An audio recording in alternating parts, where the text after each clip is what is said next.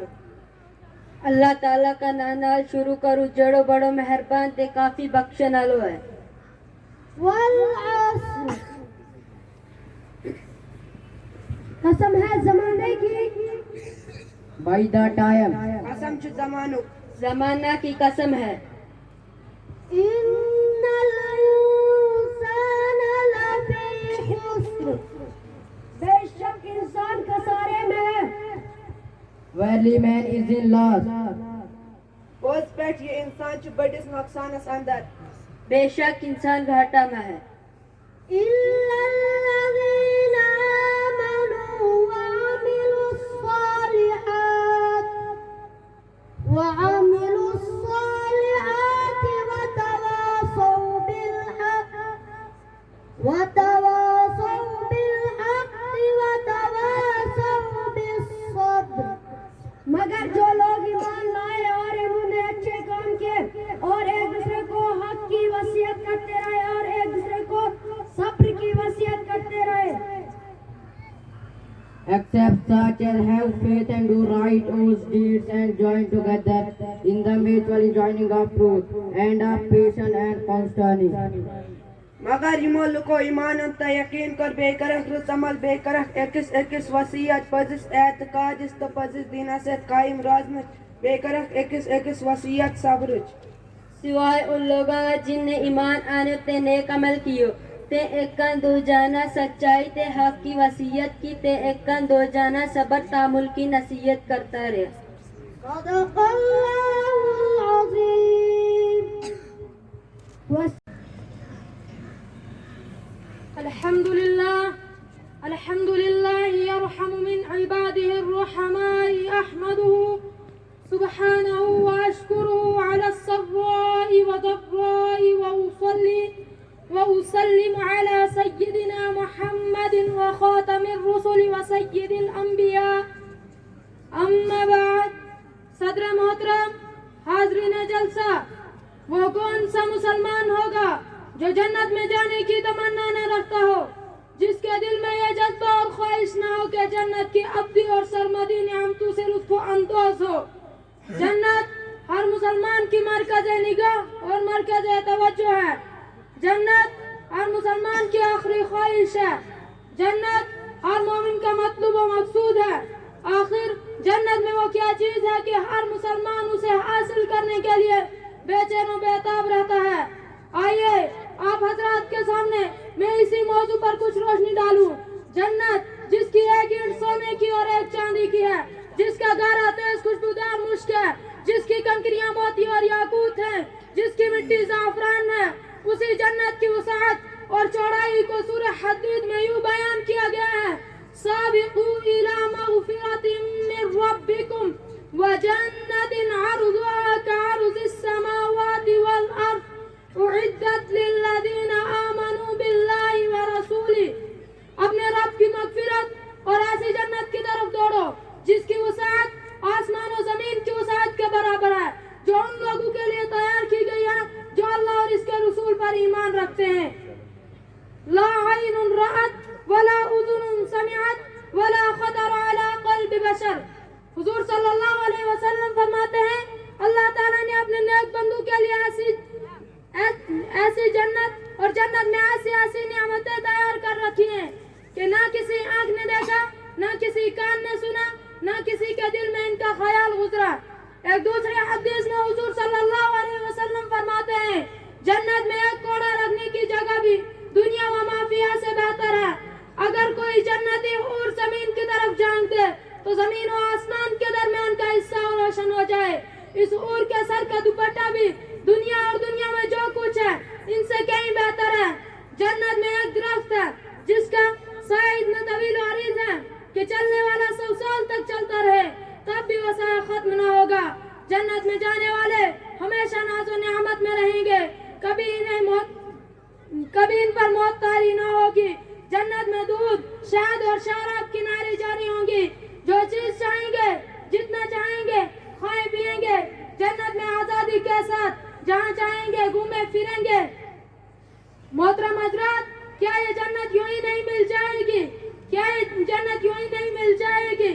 ہم دنیا میں دیکھتے ہیں کہ معمولی سے معمولی چیز حاصل کرنے کے لیے بھی محنت اور کوشش کرنی پڑتی ہے بلا محنت اور بلا کوشش جنت نہ ملے گی جنت حاصل کرنے کی کوشش یہ ہے کہ اللہ اور اس کے رسول کے حکموں پر چلیں اللہ اور اس کے رسول کی تعلیمات کی تابعداری کریں خواہشات نفس پر چلنا چھوڑ دیں نفس کے بندے نہ بنے اللہ کے بندے بن جائیں تب بلا شبہ اللہ ہم سے راضی ہو جائے گا تو ہم کو اس جنت میں داخل کرے گا جس وآخر الدعوانا الحمدللہ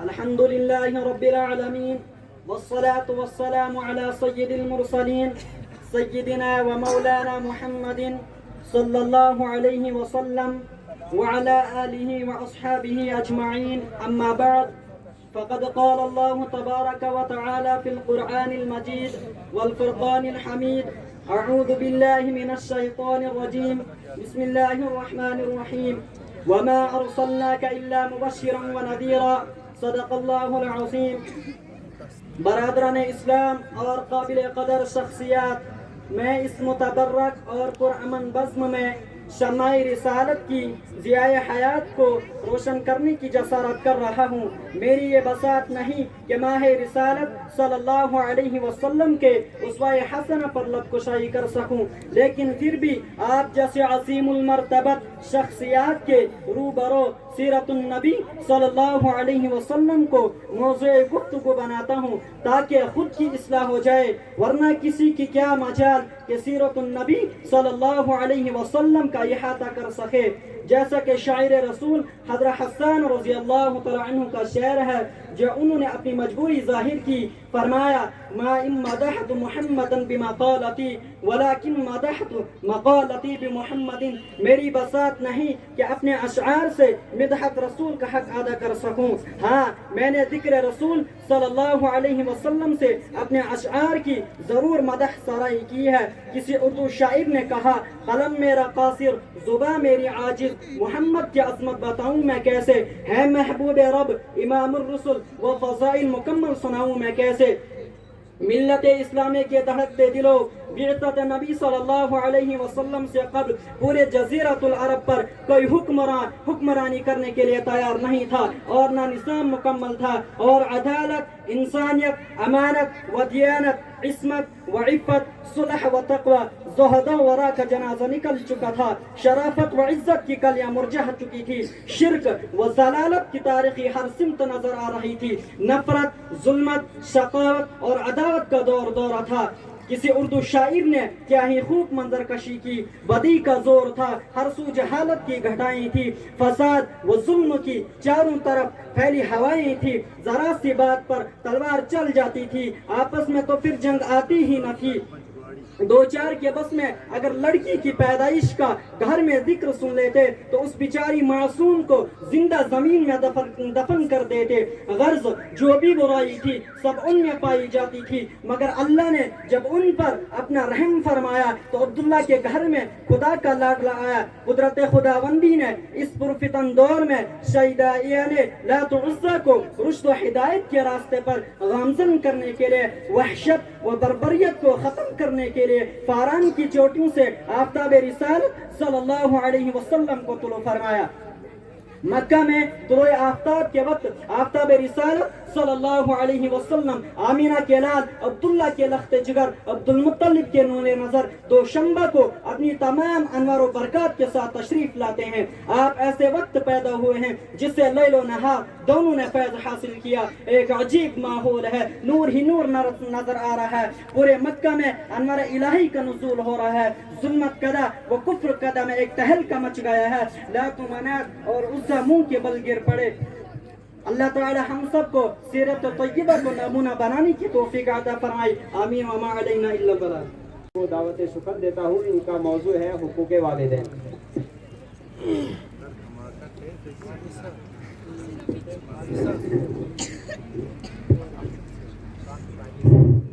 نحمده ونصلي على رسوله الكريم، أما بعد فأعوذ بالله من الشيطان الرجيم، بسم الله الرحمن الرحيم، وقضى ربك ألا تعبدوا إلا إياه وبالوالدين إحسانا، صدق الله العظيم۔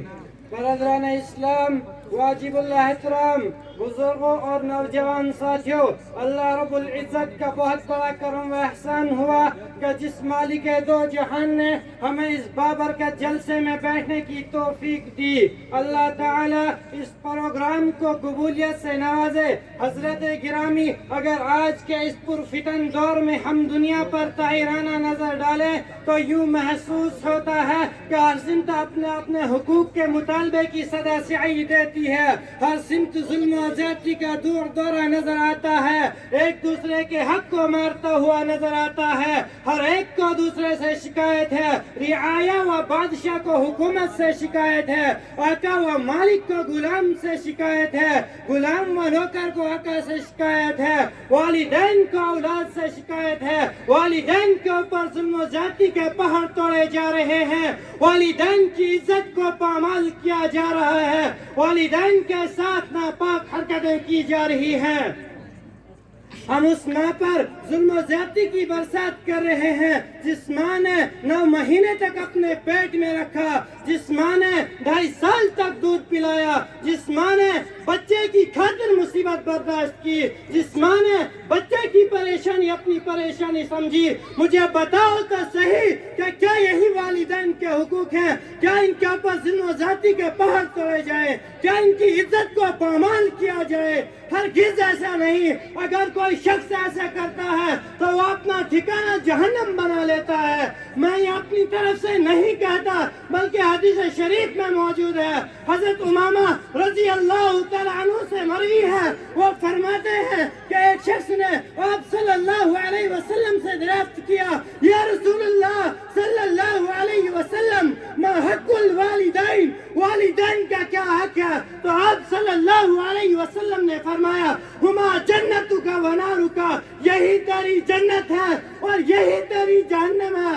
اگر تم ان کی فرما برداری کرتے ہو، اگر تم ان کی عزت کرتے ہو، اگر تم ان کی فرما برداری کرتے ہو تو آپ جنت کے مستحق قرار پاؤ گے، لیکن اگر آپ ان کی نافرمانی کرتے ہو، ان کی عزت کو پامال کرتے ہو تو آپ جہنم کو اپنا ٹھکانہ بنا لو گے۔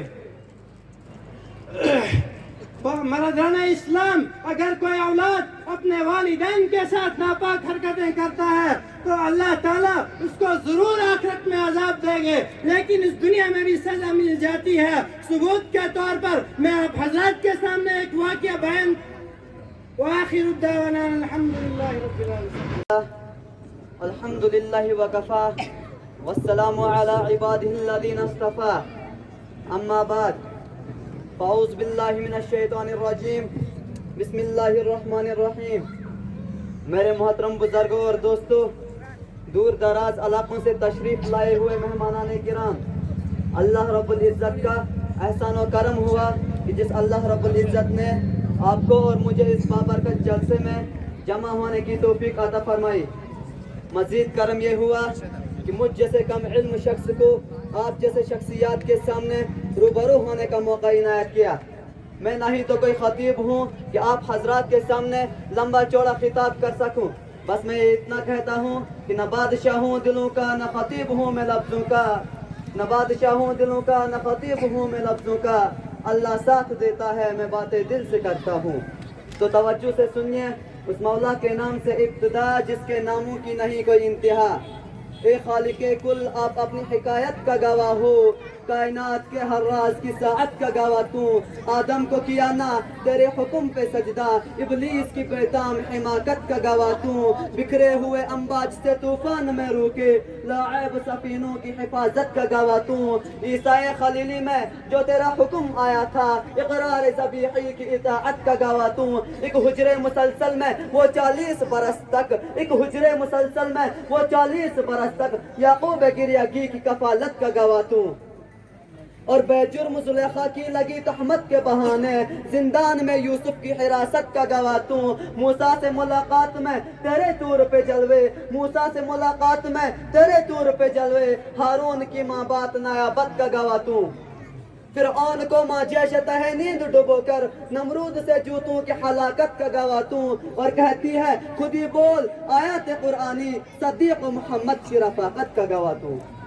صدیق محمد کی رفاقت کا گواہ تو، فاروق تو فاروق تھے تیری شان جلالی، عثمان کی بے نور سخاوت کا گواہ تو، تدبر میں معاویہ تیری وہی کامنی جس ان سے وہ کرتے تھے کتابت کا گواہ تو، اور تیرا خاص تعاون آئے بدر میں جبرائیل، خیبر میں حیدر کی شجاعت کا گواہ تو، خیبر میں حیدر کی شجاعت کا گواہ تو، اور ابھی داغ طلب ہے جو کربلا میں، اور ابھی داغ طلب ہے جو کربلا میں حسین اور صدور کی شہادت کا گواہ تو، روئیں گے یزیدین محشر کی صبح تک، روئیں گے کوفین محشر کی صبح تک، کیوں روئیں گے یزیدین محشر کی صبح تک، زینب کی دعاؤں کی کرامت کا گواہ تو توجہ سے سنیے، میں اب اپنے موضوع کی طرف جا رہا ہوں۔ یا رسول اللہ صلی اللہ علیہ وسلم، میرا جی چاہتا ہے کہ میرے ہاتھ میں قاصا میرے بدن پہ جبہ ہوتا، میرے ہاتھ میں قاصا میرے بدن پہ جبہ ہوتا، میں آپ کے سامنے آتا تو میں کیسا ہوتا، اپنی آنکھوں کو نمائش کے لیے رکھ دیتا، اپنی آنکھوں کو نمائش کے لیے رکھ دیتا، ان آنکھوں نے جو سرکار کو دیکھا ہوتا، اور میرے ہونٹوں پہ ستارے چمکتے رہتے، میں نے سرکار کے قدموں کو جو چوما ہوتا، اور اگر یہ نہ ہو سکتا تو کاش میں پتھر سے جڑا ایک ذرہ ہوتا، میرے لب پہ میرے یار کے تلوے ہوتے، لوگ آتے ہیں میری قسمت کی زیارت کرنے، لوگ آتے ہیں میری قسمت کی زیارت کرنے، میرے ماتھے پہ تیرے پاؤں کا جو نقشہ ہوتا. آج لوگ اس پتھر کی زیارت کرتے ہیں جس پتھر پر حضرت ابراہیم علیہ السلام کے پاؤں کے نقشے ہیں. پھر میں تمنا کیوں نہ کروں کہ کاش میں پتھر سے جڑا ایک ذرہ ہوتا، میرے لب پہ میرے یار کے تلوے ہوتے، لوگ آتے ہیں میری قسمت کی زیارت کرنے، میرے ماتھے پہ تیرے قدموں کا جو نقشہ ہوتا. میرا سینہ آقا، میرا سینہ تیرے نالین سے پاس رہتا، میری قسمت میں جو انعام لکھا ہوتا. میری سسکی میرا رونا آقا سنتے، اے کاش میں محبت میں حنا نہ ہوتا. میرے واخر دعوانا الحمدللہ رب العالمین. پناہ لیتا ہوں میں اللہ کی شیطان مردود سے. بسم اللہ الرحمن الرحیم. شروع کرتا ہوں میں اللہ کے نام سے جو بڑا مہربان نہایت رحم والا ہے. والتین والزیتون، قسم ہے انجیر کی اور زیتون کی. وطور سینین، اور طور سینین کی. وهذا البلد الامین، اور اس امن والے شہر کی. لقد خلقنا الانسان فی احسن تقویم، ہم نے انسان کو سب سے اچھے سانچے میں پیدا کیا ہے. ثم رددناه اسفل سافلین، پھر ہم اس کو پستی کی حالت والوں میں پست تک کر دیتے ہیں. إِلَّا الَّذِينَ آمَنُوا وَعَمِلُوا الصَّالِحَاتِ فَلَهُمْ أَجْرٌ غَيْرُ مَمْنُونٍ. سوائے ان لوگوں کے جو ایمان لائے اور اچھا کام کیے سو ان کے لیے ثواب ہے جو کبھی منقطع نہ ہوگا. وَمَا يُكَذِّبُكَ بَعْدُ بِالدِّينِ، پھر کون سی چیز تجھ کو قیامت کے بارے میں منکر بنا رہی ہے. أَلَيْسَ اللَّهُ بِأَحْكَمِ الْحَاكِمِينَ، کیا اللہ تعالیٰ سب حاکموں سے بڑھ کر حاکم نہیں ہے. آمنت باللہ صدق اللہ العظیم. وآخر دعوانا ان الحمد للہ رب العالمین. صدق اللہ العظیم. صدر محترم، حاضرین جلسہ، میں نے آپ حضرات کے سامنے ابھی سورہ بنی اسرائیل کی جو آیت کریمہ تلاوت کی ہے، اس کا ترجمہ یہ ہے. اور حکم دیا ہے آپ کے رب نے تم اللہ کے سوا کسی کی عبادت نہ کرو اور اپنے والدین کے ساتھ اچھا سلوک کرو. اگر تمہارے سامنے تمہارے والدین میں سے کوئی ایک یا دونوں بڑھاپے کی عمر میں پہنچ جائے، ان کو اوپ بھی نہ کہنا اور ان کو نہ جھڑکنا اور ان سے نرمی سے بات کہنا اور ان کے آگے عاجزی کا بازو جھکا دو اور کہو اے ہمارے پروردگار ان دونوں پر رحم فرما جیسا کہ انہوں نے مجھ کو چھوٹے سے پالا ہے. حضرات اس آیت کریمہ میں اللہ تعالیٰ نے ماں باپ کے حقوق کو بیان کیا ہے، لیکن یہ ایک آیت نہیں بلکہ قرآن پاک میں دیگر مقامات پر بھی یہی احکام موجود ہے. مثلا سورہ لقمان میں ہے وَوَصَّيْنَا الْإِنسَانَ بِوَالِدَيْهِ حَمَلَتْهُ أُمُّهُ وَهْنًا عَلَى وَهْنٍ وَفِصَالُهُ فِي عَامَيْنِ أَنِ اشْكُرْ لِي وَلِوَالِدَيْكَ إِلَيَّ الْمَصِيرُ، کہ ہم نے تاکید کر دی انسانوں کو اس کے ماں باپ کے واسطے. اس کی ماں نے اس کو اپنے پیٹ میں رکھا تھک تھک کر اور دودھ چھڑانا 2 برس میں ہے کہ تم میرا اور اپنے والدین کا حق مانو اور تمہیں میری طرف لوٹ کر آنا ہے. اگر وہ کوشش کرے کہ تم میرے ساتھ اس چیز کو شریک ٹھہراؤ جس کا تمہیں علم نہیں ہے تو تم ان کی بات نہ ماننا اور دنیا میں ان کے ساتھ اچھا سلوک کرو. اس آیت سے ثابت وآخر الدعوانا الحمد للہ رب العالمین.